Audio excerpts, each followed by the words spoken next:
No more question authority. Now it's shut up and obey. We must do what the central authority tells us. Well, I don't think so.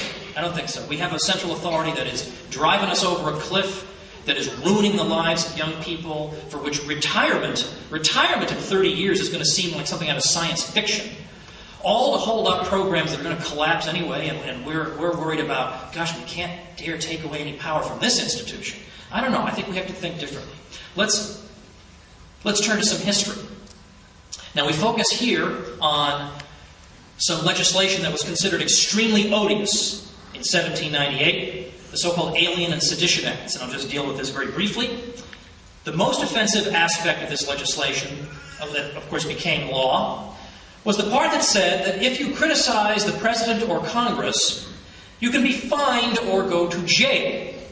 And indeed, people were fined and were sent to jail, including some journalists and even one U.S. congressman from Vermont.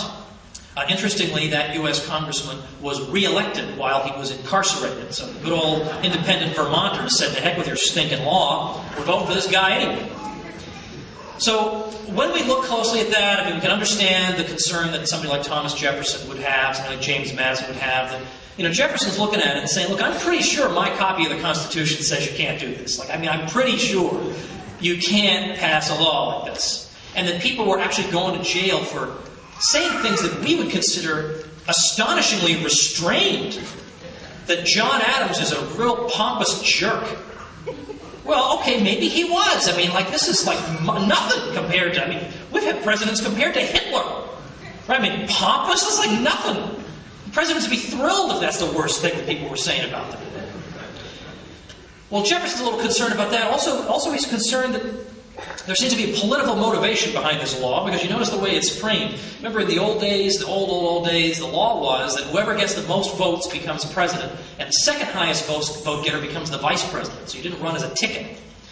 So what wound up happening was you got a president from one party, and sometimes got a vice president from another party. So Jefferson's from the Republican Party, so not the Republicans of today. That came about in the 1850s, but he's from the Republicans. John Adams is a Federalist. So it's a very interesting odd couple sort of situation. They're both in the executive branch together. But you notice the wording of the law. You can't criticize the president or Congress. However, the vice president, well, we might just look the other way. And Jefferson sort of thought, I wasn't born yesterday. Could you make this more obvious? So what are we going to do about this? And you might think, what would be interesting? It would be interesting to read the letters that Jefferson and Madison wrote to each other in their concern about this. That'd be interesting to read. You know why you can't read them? They don't exist. And you know why they don't exist? Because Jefferson was convinced that his mail was being tampered with by Federalist postmasters. He's the vice president. So he and Madison couldn't talk about this in writing. Well, ultimately, Madison drafted what became known as the Virginia Resolutions of 1798, and Jefferson the Kentucky Resolutions. And the principles contained in these resolutions became known as the Principles of 98. And you could use that phrase into the 1850s and beyond, and people knew what that meant. Oh yeah, the ideas of the Virginia Kentucky Resolution. It basically goes as follows, that the government established under the Constitution is one of limited powers, that for those powers that are delegated by the states. Any powers not delegated remain to the states. And so if the federal government tries to exercise a power that was not delegated to it, then, and now here's the tricky part, then the states can in effect say, well, we respect the Constitution too much, we're not going to do what you're asking us to do, because it's not something we agreed to in the Constitution. It's not in there. So that's what nullification is, the idea that the states can refuse to enforce an unconstitutional law, can refuse to allow the enforcement of a law that violates the Constitution on the grounds that a law that violates the Constitution is not a law, just in and of itself. It's not a law. Now, this is what we see. We see that word nullification being introduced in Jefferson's draft of the resolutions of 1798. A skittish Kentucky legislature blotted out that word. But then in the next year, in 1799, they issued follow-up resolutions and they put it in. A nullification is the rightful remedy, was Jefferson's phrase. James Madison, in January 1800, released what became known as the Virginia Report, or Madison's Report, or simply the Report of 1800, in which he evaluated some of the criticisms that some of the other states were making of the Virginia and Kentucky resolutions. Because some states were saying, how dare you? How dare you suggest that the states could resist the federal government? And so Madison said this seemed like an opportune moment for us to go back and revisit the principles we had set forth and decide whether or not we had indeed been mistaken. And he says in this report, well, we went back and looked and no, we were right the first time. And he goes on and says that there must be in the Constitution, there must be some remedy available to us for when even the judicial branch betrays us. It is not enough to say, oh, the courts will resolve everything. The courts are part of the problem. The courts are a branch of the federal government. They are not impartial arbiters between the states and the federal government. No, we need to have some remedy remaining to the states. Otherwise, the whole Constitution is a big waste of time. There has to be some remedy. Jefferson himself was extremely unimpressed with the separation of powers between the executive, legislative, and judicial branches. Yeah, big deal, he said. What's to stop these branches from ganging up on the people together?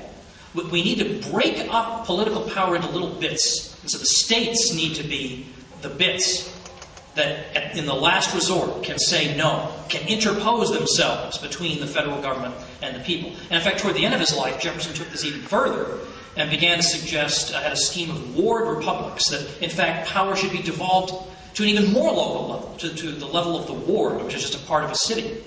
And that really, at that level, people can make their own decisions, and that's the best arrangement. Now, when Jefferson proposed nullification, was this something that he just pulled out of his head because he was desperate to fight against the Alien and Sedition Acts? That's the way some historians have tried to portray it. That, well, Jefferson was desperate and he came up with this arbitrary ad hoc response.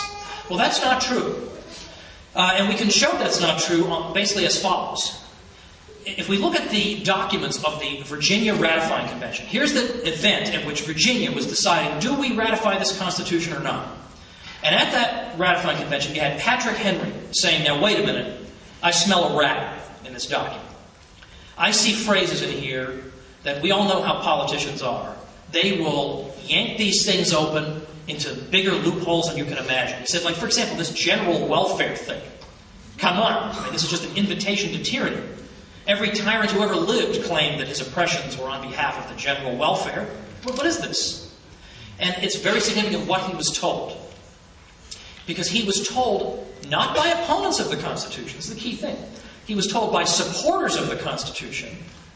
And in particular, he was told by the 5-man committee whose job it was to draft the ratification instrument for Virginia, the document by which Virginia would enter the Union. That 5-man committee said, no, that's not what it means. Edmund Randolph became the first Attorney General. And Randolph said, no, this federal government only has the powers that are expressly delegated to it. He used that phrase, expressly delegated. So you're worried about nothing. That's just a flourish. The federal government has only the powers that are expressly delegated. It's a limited government.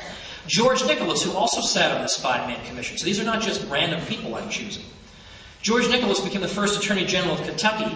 And he said, and what's more, if the federal government tries to reach for any additional power, don't worry, Virginia will just be exonerated from that.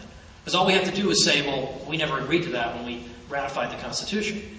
Well, it's pretty darn close to the idea of state nullification sitting right there in the proceedings of the Virginia Ratifying Convention. And yet, even with that assurance, the Constitution passed in Virginia, I think, by a vote of like 30 to 27. Barely they voted to ratify it. So by the time you get to Jefferson, Jefferson's just spitting out the implications of these assurances that people were given in that ratifying convention. And we see throughout the 1790s these assurances being referred to again and again, and then finally culminating in the Principles of 98. Now, it's true, a number of northern states were opposed to the Principles of 98, and some of them even wrote replies to the Virginia and Kentucky resolutions. That is true. But then we look at those replies. What are they objecting to? Why are they upset that Virginia and Kentucky are proposing the idea of nullification of these laws? And the answer is, these states supported those laws.